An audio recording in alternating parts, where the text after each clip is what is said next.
So some stats. I'll pass this out afterwards so you guys can take a look at this. This is the last thing I'm going to talk about, then I'll turn it over for questions for anyone who wants to stay. This is Photoshop. How many people have used Photoshop? Yes. How many of you consider yourselves an expert at Photoshop? Well, it's always changing, right? Right? Seriously, Photoshop. And it's also, you download this application, and like my mom is a great example. I got her a camera, and she installs the software, and she gets Photoshop trial for free, and she's super excited because she has all these great pictures she took, and then she launches the application, and there's a big white screen, and she's like, what? Closes the application, never opens it again.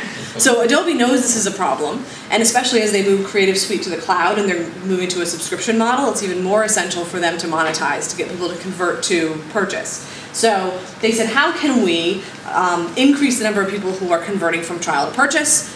Let's turn to gamification.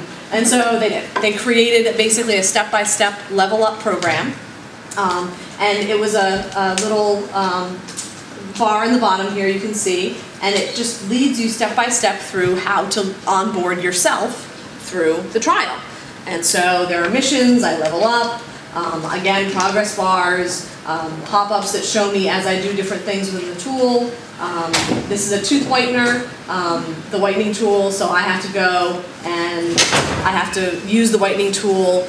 This is actually an extension built into Photoshop, so Photoshop is like, oh, they used the whitening tool and they did it correctly. And so they ask me if I like my work, I submit my work if I like it, and then I've completed the mission, and I can share all of my rewards on Facebook and Twitter. So they were really surprised at how many people were proud of the fact that they were learning this tool and were actually sharing these visuals on Facebook and Twitter with their social nets. And that's just an example of what that looks like.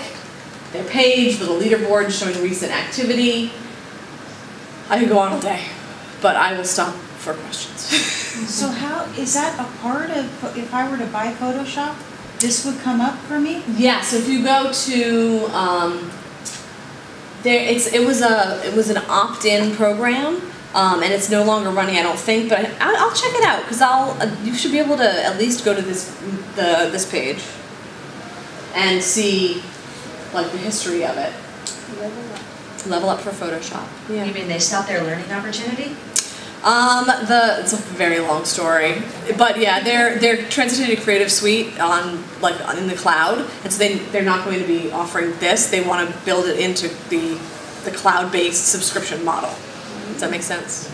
What does into the cloud mean? Into the cloud. You keep saying that, but yes. I don't know what it means. Yeah, sorry about that. So there's software that you buy and you install it on your own machine, and then there's software that you subscribe to, like Google. You don't download a client onto your machine. Google's somewhere out there in the cloud.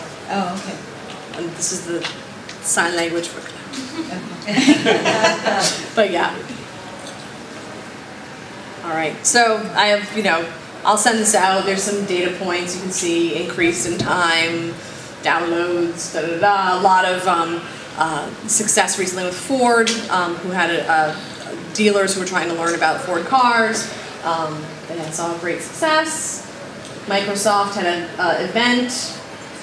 Yeah, I mean, this just goes on and on and on. Are you going to be sending this? Yeah, you guys will have access. Yeah. That's great. I want to, Mollie will stay for a little bit for questions, but I wanted to thank her.